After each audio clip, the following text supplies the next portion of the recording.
This day in sports history. It's April 17th, and on this day in 1943, a Formula One race car driver played a part in the success of one of the greatest spy missions in World War II. If you have ever read Ben McIntyre's excellent book by the title Operation Mincemeat, then you know the intricacies that went into this operation. But in case you're not familiar with it, here's a basic synopsis. It's a true story. World War II, the Allies controlled North Africa and were preparing for a southern invasion of Europe in the Mediterranean. Sicily was the target, but it was heavily fortified by German troops. A deception operation was put into motion by British intelligence to release a corpse disguised as an RAF pilot off the coast of Spain. The corpse, whose identity was later revealed to be that of Glendor Michael, had fake intelligence and maps showing the Allies planned to invade through Greece and Sardinia instead, in hopes that Germany would reallocate troops and supplies to those areas and leave Sicily less fortified. The ruse worked, and the invasion of Sicily resulted in a lot less casualties than had been predicted. Now, there were a lot of moving parts in this plan, but one of those was a Formula One race car driver by the name of Horsfall. The pre-planning had been completed, and the body of Michael, now given the name of Major William Martin, needed to be transported 420 miles to the Scottish coast to meet a submarine heading to Spain. Now, the sub had orders to ship out at a specific time, and the body had to be on that vessel before that scheduled time, so they needed the skills of a fast driver. Horsfall, also known as Jock, had started racing in the 1920s and continued through the 30s. Now, he had some success during those years, winning a race in 1938. Well, during the war, he worked for MI5, sort of like our FBI, and he was called into action on this day in 1943 to transport the rapidly decomposing body of the fake pilot. If it got too far gone, the ruse would not be believed and the plot would fall apart. Horsfall drove a Fordson van that he'd modified with a bigger engine and better suspension instead of his typical black Aston Martin sports car. He gave the two secret agents accompanying the body quite a thrill, maybe a little more than they had desired. Horsfall was also legally blind. He was extremely nearsighted, but he refused to wear glasses to correct his vision. He careened around corners and sped down straight roads in excess of 100 miles per hour northward to the Scottish port. Add to the fact that he was blind and driving like a bat out of hell, he had to shield his headlights since he was traveling at night and blackout was being observed. Now, there were a couple of truly scary moments along the way.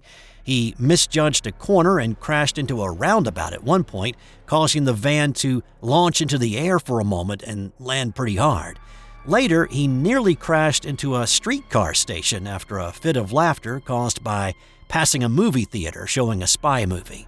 If he had wrecked the car, the body would have never made it to the submarine and the whole operation would have had to have been scuttled. Horsfall made it to the Greenock dock in Scotland on the morning of the 18th, within minutes of the submarine having to set off. The body was transported to its destination off the coast of Spain. The fake documents found on the body were recovered, given to the Germans to analyze, with the intelligence gathered passed along to German High Command and ultimately Hitler. German troops were relocated to Greece, leaving the planned landing area of Sicily lightly defended. Subsequently, the initial calculation of 10,000 Allied lives lost and 300 ships destroyed in the first week of the operation instead turned out to be 1,500 soldiers killed, injured, or captured, and just 12 ships sunk. Instead of a predicted 90 days to take Sicily, it turned out to be less than half of that. Benito Mussolini was deposed shortly after the fall of Sicily. Operation Mincemeat is considered one of the most successful deception operations in history, and while the masterminds behind the operations, Charles Chumley and Ewan Montague, deserve most of the credit for the success of this operation, there were numerous moving parts to make it happen, including an F1 driver named Horsfall. Another person who worked on Operation Mincemeat was a young naval officer and future spy thriller author Ian Fleming, and there are many who think that his James Bond character was largely, or at least partly, influenced by St. John Horsfall, an Aston Martin driving super spy. Hey, you've heard me talk about the Sterling Soap Company for a while now, and whether you've jumped on board and smell like an absolute champion, or you've been a little hesitant, then here's a great opportunity for you. We're giving away a $75 gift card to use at sterlingsoap.com. Sterling Soap is 100% natural and with a variety of bath soaps, shave soaps, beard balm, lotions, cologne, and many more personal care products in a large variety of scents, you're sure to find something that's perfect for you. Go to sportshistorynetwork.com/giveaways for your chance to win a $75 gift card to the Sterling Soap Company. I've put a link in the show notes as well. Now, let's get back to the episode. On this day in 1953, it's not the longest, but it may be the most famous home run hit in Major League Baseball history. And if you've ever heard the term tape measure home run, then this is where the term originated. So on this day, it was the New York Yankees playing at the Washington Senators' Griffith Stadium. Mickey Mantle was a 21-year-old slugger coming off a year when he was third in the MVP voting and just coming into his own as a Yankee. In Mick's own words, the Senators' Park was a tough place to hit one out. There was a 90-foot-tall wall in center field, and the wind always seemed to be blowing in. But on this day, it was a little bit different. There was a little breeze blowing out. Mantle was a switch hitter, and he came to the plate as a righty against the left-handed pitcher Chuck Stobbs. Stobbs delivered a meaty fastball to Mantle, who connected, sending the ball over the wall in left center on its way out of the ballpark. It ricocheted off a beer sign and continued over 5th Street and landed in the backyard of a house. In the press box, New York Yankee PR man Red Patterson said, "That one's got to be measured." He ran from the press box, out of the ballpark, and down the street where he saw the ball heading. He saw a 10-year-old Donald Dunaway with a baseball in his hand. The kid was wondering who'd hit it. Patterson told him that Mantle had belted it, and then asked Donnie to show him where he found it, to which he took Patterson to the impact in the backyard of 434 Oakdale Street. He then paced off the distance to the outside wall of the stadium. Now, he did not use a tape measure, instead using the dimensions of the park and his pacing, and he came up with a distance of 565 feet, which would have been further if it hadn't glanced off the beer sign. And even though no tape measure was used to actually measure Mantle's shot, from that point on, any long home run became known as a tape measure shot.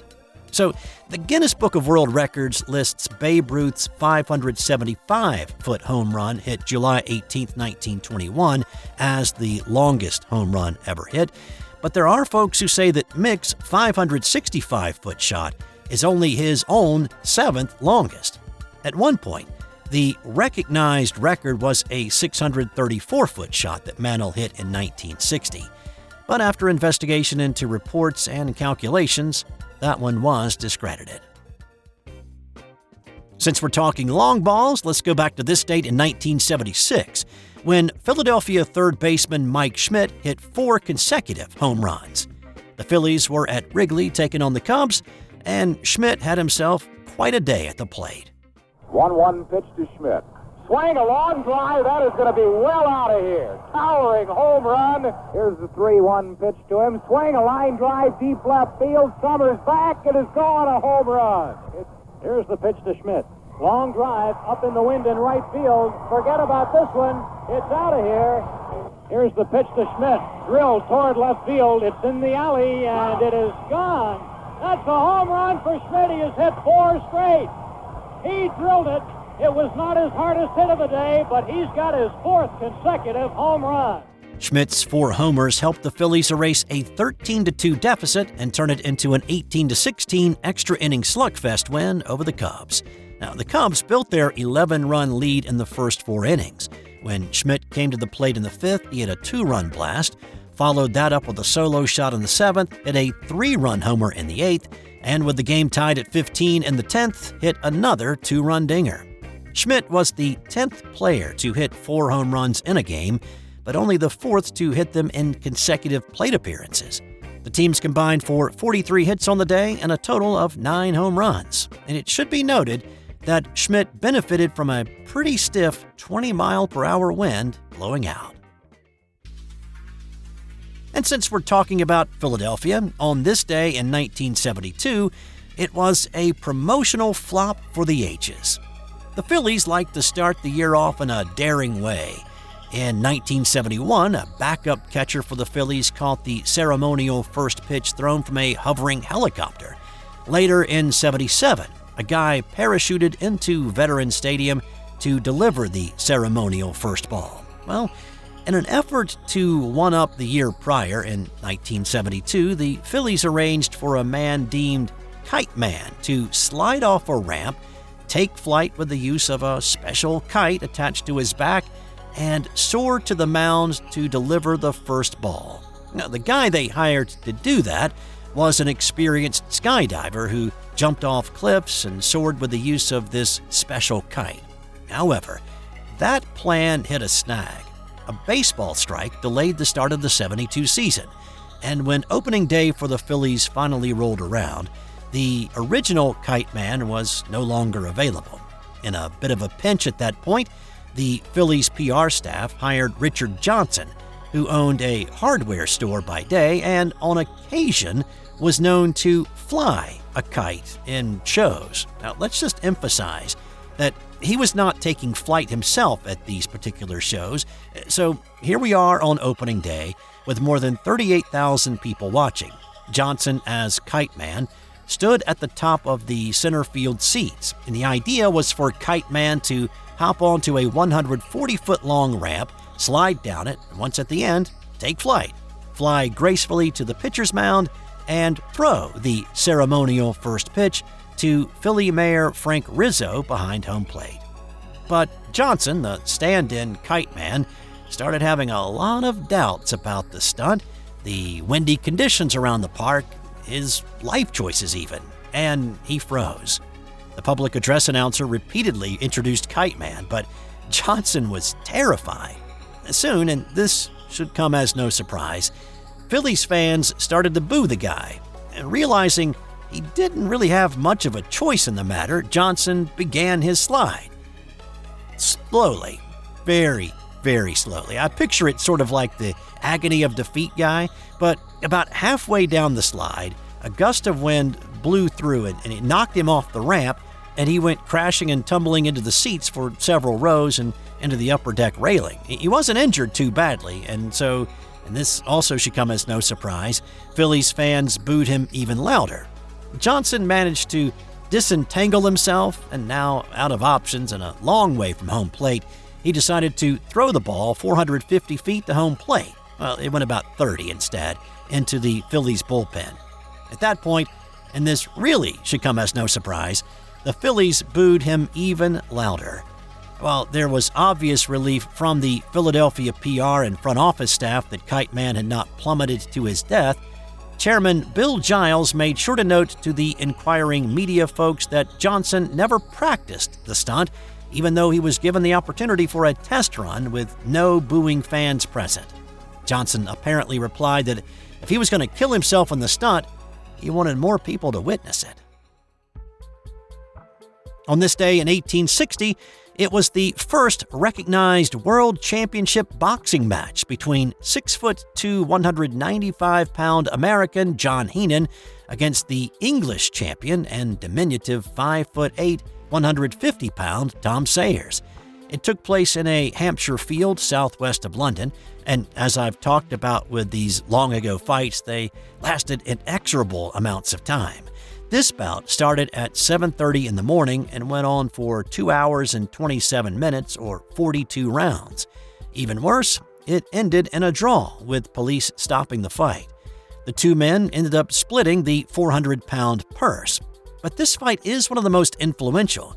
Several days later, new codes of conduct were called for, and soon came the dozen rules written by the London Amateur Athletic Club that are still in place today, such as 3-minute rounds, 10-second counts for any fighter knocked down, pads in the corners, and gloves. Now, this was to make fighting legal in England, but the use of gloves would not become commonplace for another 30 years. And on this day in 1977, the LA Kings' Don Kozak scored the quickest goal in an NHL playoff game, just 6 seconds from the drop of the puck. The Kings beat Boston 7-4, but the Bruins would go on to win the series in 6 games. And time now for today's That's Got Nothing to Do with Sports fun fact. Did you know that bananas are radioactive? Say what? What you talking about, Willis? It's ever so slight. In fact, you are more radioactive than a banana, but with the presence of potassium-40, bananas are indeed radioactive.